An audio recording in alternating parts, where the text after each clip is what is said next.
Okay, with the Eibishter's help, today's daf is Masechta Kiddushin Daf Chaf Beis. And we'll begin Chaf Aleph Amid Beis, about a little bit halfway down, about like 7 lines past the wide line. So the Gemara begins. Ibaylahu, there was a question asked in the yeshiva. Eved Ivri Kohen. Now, an Eved Ivri, who is a Kohen, right? The question is like this. One of the rights that a master has to his Eved Ivri, he can force him to marry his shiksa shivcha, right? His goyish shivcha, and they'll have offspring, they'll have kids, and those kids will be avodim. So it's to his benefit. But what happens if he has an Eved Ivri who is a kohen? Mahu shimsu lo yirabei shivcha kananis. Can he force a shivcha kananis if the Eved Ivri is a kohen? Now, every person is not allowed to marry. Right, every person's not allowed to marry. So chiddushu, it's a chiddush that the Torah says that if you have an Eved Ivri who's a yid, he can marry a shiksala. Loishna kahanim, v'loishna Yisrael. There was no difference whether the Eved Ivri is a kohen or a yid. They have to marry the shivcha kananis. Or Dilma, maybe she remains a guy. Yeah, she remains a shiksa. So it's the only. So what's a marriage? It's a marriage. It can't be a ksuva. It's the point of the marriage is that the children that should be avodim, and they're goyim. They're goyim, but they will remain avodim for the master. So they'll have a nice Jewish father and goyish mother, and they'll. But when you say marriage, it's a mamash marriage. It's not a marriage. It's called yimsar. You see, it's yimsar. Yeah, it's like giving it over. I mean, right. They become roommates. Okay. Hi, everybody. We're just discussing the question. The question the Gemara asked: an Eved Ivri who happens to be a kohen, can his master force him to marry a goyish shivcha? The Torah says that you're allowed to do it, so it wouldn't matter the difference whether the Eved Ivri is a kohen or a Yisrael. Or Dilma, maybe shanu kahanim are different. Hoil v'riba behen hakosiv mitzvahs yiseris. Since the Torah says that a kohen has a special kedusha, right? So he has extra mitzvahs, and therefore, if he happens to be an Eved Ivri, the master will not have the right to give him over a shivcha kanainis, a goyish lady for marriage.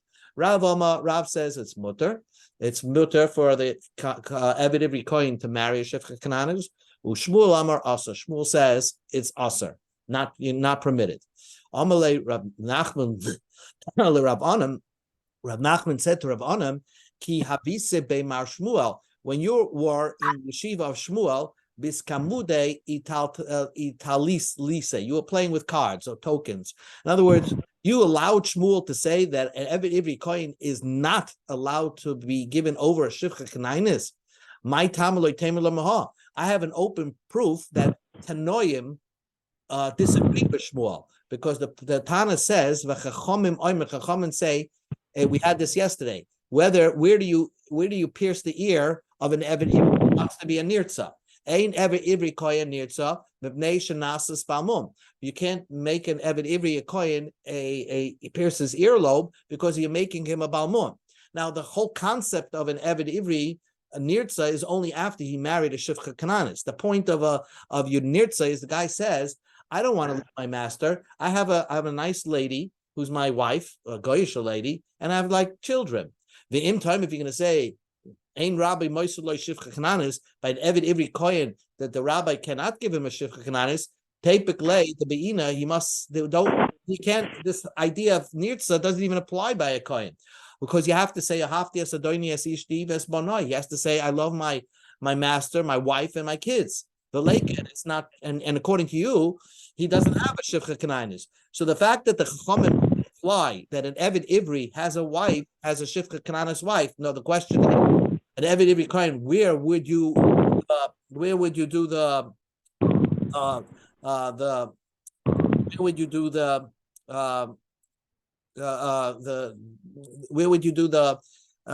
piercing proves that an Eved Ivri kohen does have a shivcha kananis. Sulay midi, no further discussion. Again, the bottom line is Eved Ivri, who's a kohen, the master can force him to marry a shivcha kananis just like a regular Yisrael. New question. Ibailu is another question. Kohen, we know that during war, every Yid, if he met a Goyish lady who was pretty, he's allowed to not marry her, but have immediate relations with her. And then the Torah says, well, we don't want you to just rape her and be done with it. You have to bring her to your house and try to force her to be a Gioris by bringing her to her house, shaving her hair, letting her nails grow, let her sit in your house and make like she's crying about her parents. And then hopefully you don't marry her. But if you still want to marry her, then she becomes a Gioris and you're allowed to take her as a wife.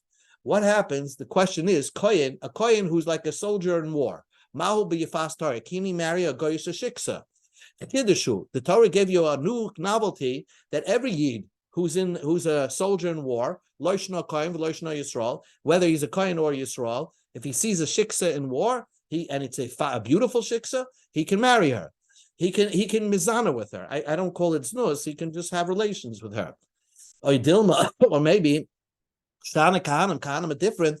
Hoyel v'ribo b'mitzvah. Kohen are supposed to be on another level, and they have an extra kedusha, and therefore maybe the Torah did not permit yefas toar for a Kohen.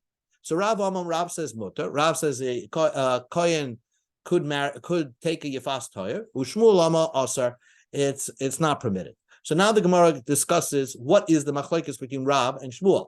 Bebi Rishoina, the first time they have intercourse during the war, right? The Kuli Amaloi Pligi L'Shari. Everybody agrees whether the soldiers are Kohen or not, it's permitted. Why? The Torah only allowed this idea of sleeping with a shiksa is during war, where the Torah realized that the Yetzer Hara would be too strong for a person to overcome. So the first time is permitted. Ki pligi, the question is, Babiya Shnia, can you actually marry her once she becomes a Gioris? Rav Amar Mutar, Shmuel Amar Asa. Rav says Mutar, why? Hoil Vishtarya. Vishtarya. Once she became Mutar, you already slept with her, so she's Mutar, even though you're a Kohen. Shmuel Amar Asa. Shmuel says it's Asa. Why? The Havila Gioris, because she now is a forced Gioris. The Gioris lekohen lechaze. A Gioris cannot marry a Kohen. So that's why Rav Shmuel says it's Aser, the second time. Ika de Amri, others have a different version. Everybody agrees the second intercourse is for sure Aser for a Kohen. The Havila Gioris, because she's a Gioris. Ki pligi, what's the argument? The first intercourse while they're during the war. Rav Amamuta, the Torah is realistic that there's a Yetzer Hara there. It's going to be difficult to overcome. Therefore, it's permitted whether the soldier is a Yisrael or even if the soldier is a Kohen. Ushmuel no, it's not permitted for a Kohen. He has to overcome. Haser. Why? Because he can never come to marry her. If it's a possibility that you could bring her into your house and eventually marry her, then the Torah says that if you see a captive in war, you're allowed to have relations with her. But if it's not possible for you to ever marry her because you're a Kohen and a Kohen is not permitted in the Gioris, then the Torah didn't even give you the first time to have relations with her during the war. Now the Gemara goes off. What does it mean? You're allowed to have relations with a Yefas Toya, a beautiful shiksa that you see in the war. So the Torah says, "V'reisa b'shivya." You see in the POWs a Yefas Torah. What does that mean? So b'shas shivya. It means like this is the first time you met her, because if you knew her from before the war, and then there's no heter for you to have relations with her now. And this is the first time you met her during the war, and also you're thinking about to have relations with her. Not that you first decided that you were going to sell her or use her as a maid. Now you decide you want to have relations with her. No, it was like a sudden lust that you had. Ashes, this lady is not just a Yefas Toya, but she's a wife of Mafila Ashes Ish. Even if she was married to somebody else, even if she was married to a guy, you're allowed to have relations with her. Yefas Toyar, she's a beautiful woman. Like the Torah only allowed you to have intercourse with her is because there's a Yetzer Hara there.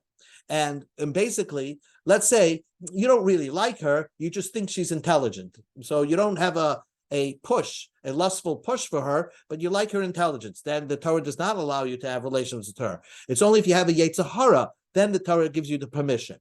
And the Torah is like saying, Mutav Shiachlu Yisrael Basar. We go to Chav Bezim and Aleph.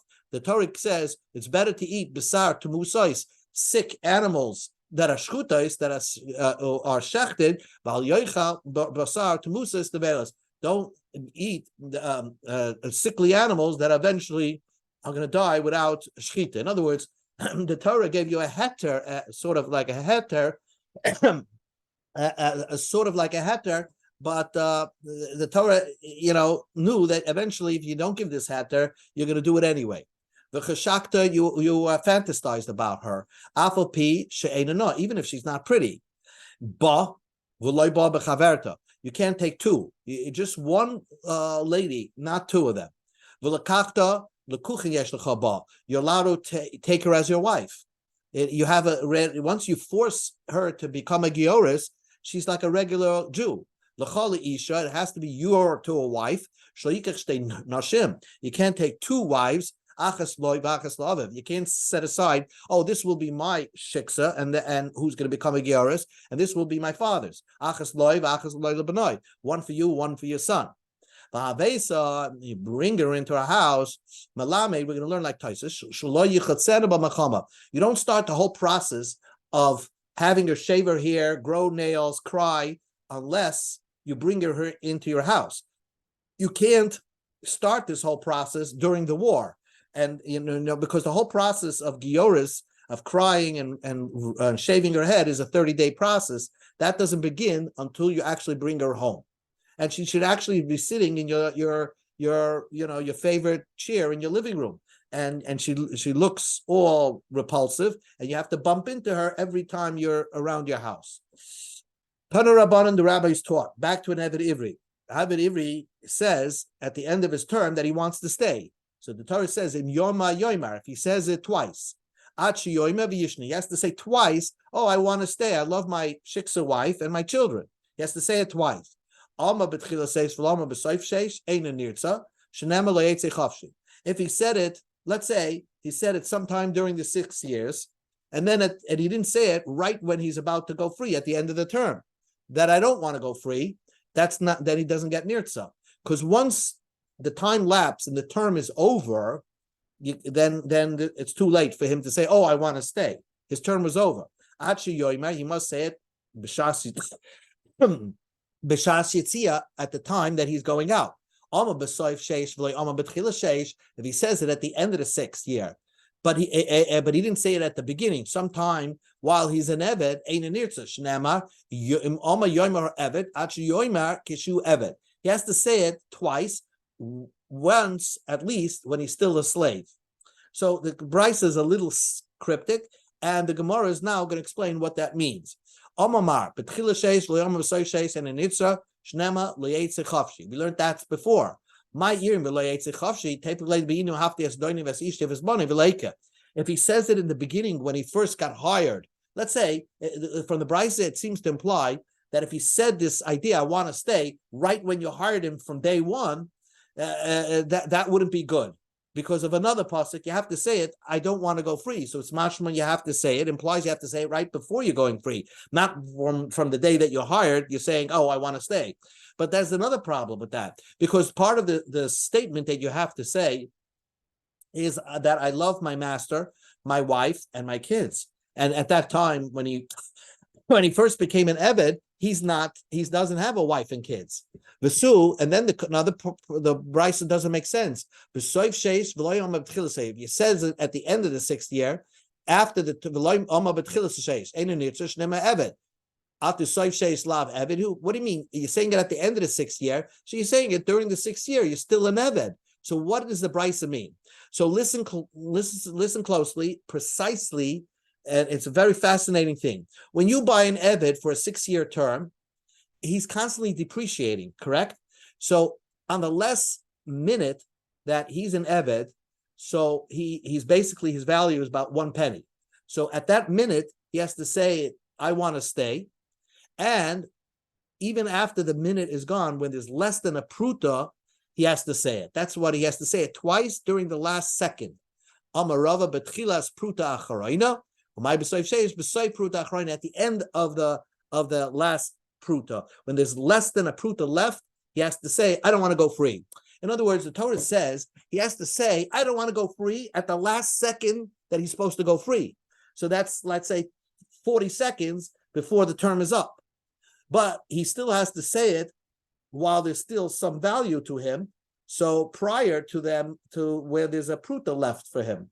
So he has to say it, let's say, in the beginning of the last minute of his freedom, and then he has to say it again during that last minute of his freedom. Tanur bottom. Now, the master, let's say the Eved has a wife and kids from the Shiksa, but the master does not have a wife and kids. There's no drilling of the ear. Part of the things he's saying is, I love you, my master, and I love your family. So we need the master having a family. The opposite is also true. Let's say the master has a family, and he, is just an Eved Ivri, but never married a Shifcha Kanainis. Ain't a Nirtza. He doesn't get Nirtza. Because the Pasuk says, he has to say, I like my wife and my sons. It doesn't mean he has to have 2 sons, but he has to have a son, something, a family. Who oyev es rabbi? Let's say the Eved loves his master, v'rabbi eina oyhavoi, and the master does not love him. Eina nirtza. There's no nirtza business over here. Shenema ki toiv lo imach. They have to be good with each other. Rabbi oyhavoi, but let's say the master loves him. Who eina oyev es rabbi? He doesn't really love his master. Eina nirtza. He doesn't get nirtza. Shenema, because he has to say to his master, ki ahevcha, I love you. So they really have to be best of friends, loving each other, in order for the Torah to extend this term through the drilling that his ear, that he could stay till Yovel. Let's say the other situation. Hu chayla, the Eved is sick, the master is not sick. Ein a nirtza. There is no nirtza over here. Why? Because shnema ki tayv lo imach. He has to be healthy like the master is healthy. Rabbi chayla hu ein a chayla. Let's say the master is sick and the Eved is not sick. Ein a nirtza, there is no nirtza. Shnema imach. He has to be equal to the master. He has to have the same health. He has to be of the same health bracket as the master. So they both have to be healthy. So the Gemara ends off, Boyer Abiba Bar Abaya. Shneim Cholim. If they're both sick, what's the din? The Torah says, Ki toiv lo imach. He had it good with you, Mr. Master. Imach be'inim. He has to be like you. So just like the master is sick, the Eved is sick, that's fine. V'ika, Oidilma, Ki toiv lo imach. The Torah stresses they both have to be good. They both have to be somewhat healthy. And that's not the case here if they're both sick. Teku, so a baby by Rabbiah, they didn't answer his question. Panarabanu, we learned in the Brisa. The Torah says that when you hire an Eved Ivri, when you purchase one, ki toiv lo imach, it's good with you. Imcha b'malcho. It's not like you hire an Eved Ivri, you have like a worker. He has to eat the same food you're eating. Imcha b'mishti, he has to drink the same drinks that you're drinking. Shaloi tehei ata oichel pasnikia. You should not eat sourdough bread. Oichel paskibar, and he's eating, he's eating, preserved bread, or coarse bread. Ata shoysi yain yashin, you're drinking good old wine. Who shoysi yain chadash, and he's drinking new wine. Ata yashin agabe muchim, you're sitting on a quilt, sleeping on a quilt. Who yashin agabe tevin, and he's sleeping on straw. From here we see, if you purchase an Eved Ivri, a Jewish slave, it could kind of adam latzmai. It's like you're buying a new boss because you really have to treat him so well. In fact, if you have one pillow, you have to give it to him because you can't keep the pillow and be better than him. So basically, if you have only one pillow, you have to give it to him. Tanarabonim. The Torah tells us, when he leaves, his children, Eved Ivri leaves, and his kids go with him. So the question is, what do you mean? Only he is the Eved Ivri. What happened? Rab Shimon, were his children sold? What does the Torah say? Oh, when his term is up, him and his boys go out. From here we hear it's a very interesting thing. If you purchase an Eved Ivri, not only do you have to pay for him, but you also have to pay for the tuition of his kids and the camps for the kids and food. He's obligated to supply sustenance for the kids. The Torah says when his term is up, his original wife, his Jewish wife, goes out. Just because he was sold, his wife goes free. I mean, she was never in captivity. That not only is the master chayev to support the Eved, but he's also obligated to support the wife. So it's richa. The Torah tells you that not only you have to support his kids, you also have to support his wife. The ashmin and banov, it would just tell you have to support his kids because his kids are young kids, they can't provide for themselves. But his wife, the bas mechel maybe who she could potentially eat and work. Let her go out and work and eat. So maybe the master is not required to support and feed his wife. If I would tell me that his wife, he has to provide food for, because a woman is not accustomed to go out collecting and foraging for herself for food. But his young kids, the darki lahadure, they could go panhandling in the subway. I would think that the master does not have to provide sustenance and food for his kids. Tzricha. That's why we need both. That when you buy an Eved Ivri, you have to support and feed his wife, and you also have to feed his children. Tanur Rabbanan, the rabbis taught. We go to Chaf Beis and Beis. Ilu nema oznei badelas. If it would say that you're supposed to drill his ear and the door, hayisa oima, I would think yitkar oznei badelas, keneged oznei badelas. Right. That means you put his ear to a door, and then you push him away, and then just drill the door. Delis in oznei loy. You only drill the door and not the ear. So the Gemara says, what do you mean? You don't drill the ear? But the Pasuk says, the Torah tells us that you drill his ear with a drill bit. Ella. So if I would have thought something else. You just drill his ear away from the door, and then then you put the ear by the door. Then you go from behind the door and drill opposite his ear. Talmud loima ba'oznai badelas. And this is the hoketza. What's the procedure? How to drill an Eved Ivri who wants to stay? Doiker, you drill the hoylech, and you drill it until you reach the door. So you put his ear by the door, and we learned already that you do the cartilage of the ear, and you drill through that cartilage until you reach the door, but you don't drill through the door. Now, Delis, if we just say Delis, Shemeya Ani, Bein Akur, Bein Shein Akura. If it says door, it doesn't matter where the door is. Even if it's off and not in place, you can use that kind of door. Talmud Loima Mezuzah, Ma Mezuzah Umid, Haf Delis, Name Umid. That just like a mezuzah, the Torah says that door has to be connected to a door post. Basically, the door has to be in place. Just like the mezuzah, the door post is, you can't take it out. Haf Delis, Name Umid. So also the door that you're going to drill his ear has to be in place, connected to the door. The door has to be connected to the door post. Rabbi Yochanan ben Zakkai used to darshan the psukim of drilling the ear of the Eved like a perfume bag. It's just a geschmack way to darshan this pasuk. The question is, why did the Torah say manishtana? You see, you have this expression of manishtana. Manishtana oizen we call evarim shebeguf. Why was it this ear separated as from all the limbs of the body to be drilled? What's so significant about the ear? Amar Kadosh Baruch Hu, God said, oizen sheshama koili al har Sinai v'sho asher marti kli b'nei Yisrael avodim. This ear, every Jewish ear heard that God said, you're my slave. You don't belong to anybody else. You're not a slave to a slave, because the even your master is my slave. And he wants to buy a master for himself. He gets drilled. So if he wants to stay after 6 years, we drill his ear because we're telling him you're doing something wrong. You see, I could understand why the first 6 years we allow a guy to train himself to see as an apprentice how you run a household and how you're supposed to make a living.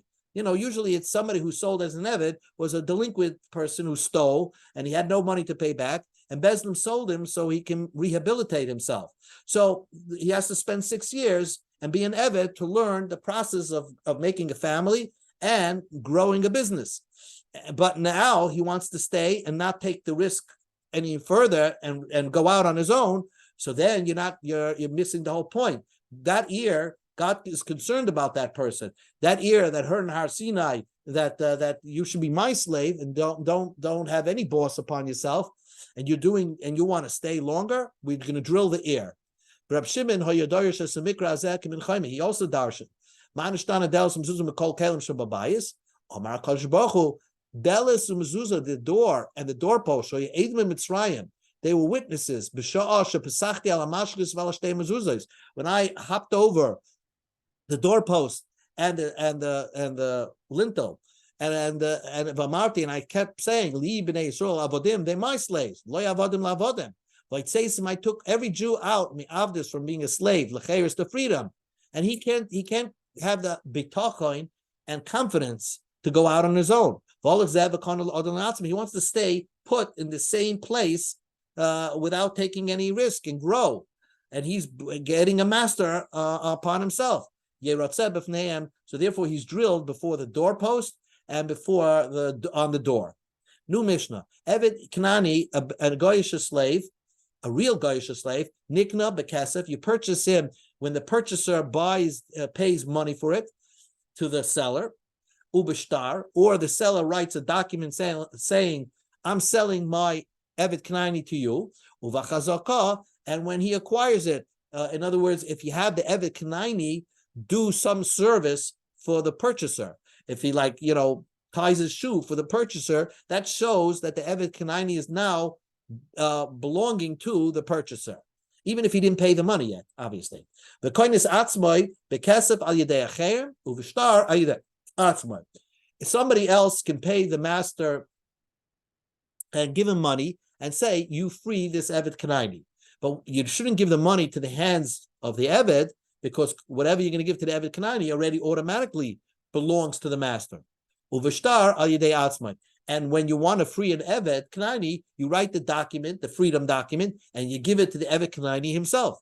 So says Rameir. Chachamim says, "Bekesef al yedei atzmai, uvishtar al yedei cherem, uvilvad she'ekesef mishal cherem." Chachamim say that the kesef you could actually put it into the Eved Knani's hand and tell him, "I'm giving you this money on condition your master has no ownership on the money I'm giving to you." That could work according to the Chachamim. And the freedom document that the master writes, he can give it to somebody else. That's because that other person will be like a shliach of the Eved Knani to accept it. The Mishnah says, the money has to belong to somebody else. In other words, you gave it to the master, you give it to the Eved on the condition that the master has no rights to it. Because anything generally that an Eved Knani finds, or if the Eved Knani wins the lottery, it automatically belongs to the master. But there is a way, according to the Chachamim, to give him money that will not belong to the master, where he's going to hold on to the money and he'll use it to buy his way out. Another minute and then we'll stop. Minolan, how do we know that an Eved Knani is purchased with Kesef, Shtar, and Chazaka? The pasuk says, the Torah says, by an Eved Knani, you bequeath it to your children when you die, as if it was a piece of property. The Torah juxtaposes an Eved Knani to a property. Just like property is purchased with Kesef, Shtar, and Chazaka, Eved Knani nikna bekesef, Shtar, and Chazaka. So also Eved Knani is the ways to acquire it is Kesef, Shtar, and Chazaka.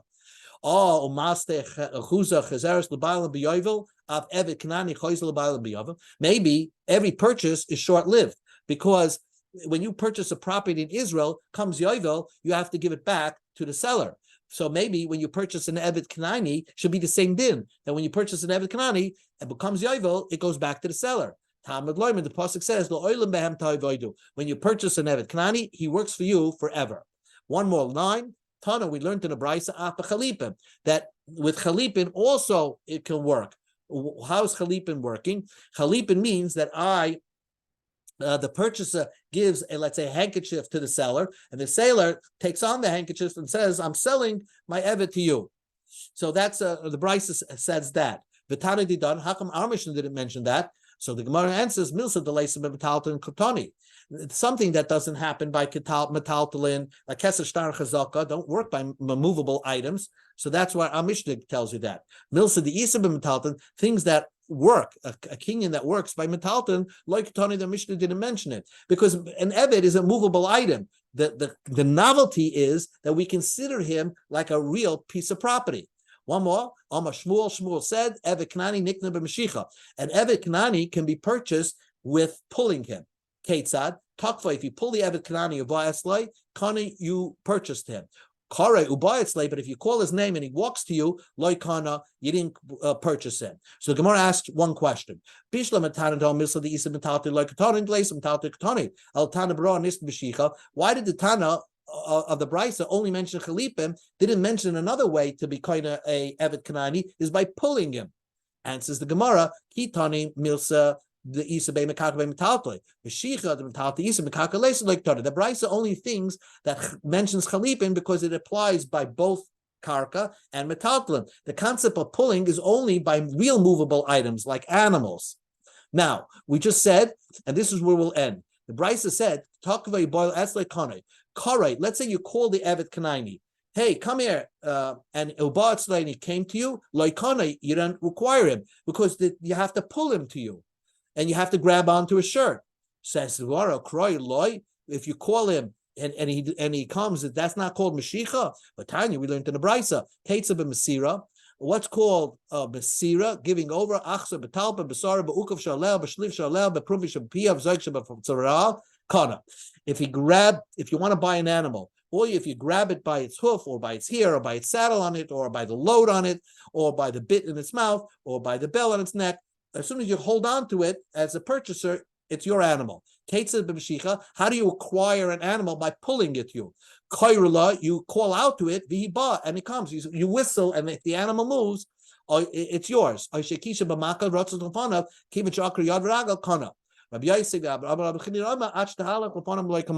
whack it and it moves. So the Tanakama holds if it moves 1 foot and one hoof, one foreleg and one hind leg, that's fine. Then you bought it. And the Rabasi says that it has to walk like a few steps. So the question is, you told me that when I'm buying an animal, I call it and it comes, that's a good kinyan. And when you're buying an evet and I call it to tell it to move, it's not a good kinyan. So the Gemara answers, Behema, when you call an animal, adaita demara aza, it's going because the master said it. The animal doesn't think. So as soon as you say, move, animal, and it moves, you acquire it. Evet, adaita denafshi calls on. When you tell an evet, take a few steps, he's doing it on his own. So it's not like you're doing something as a purchaser, and therefore it's not a good kinyan. Omarav Ashi, evet kanani kebehemedamim. When you buy a small evet, a goyish small evet, a 6-year-old, when you tell him to move, he's not even thinking. He's not even making any choices. And therefore, there it would work, even if you by calling him and he moves, that's good, considered to be a good kinyan.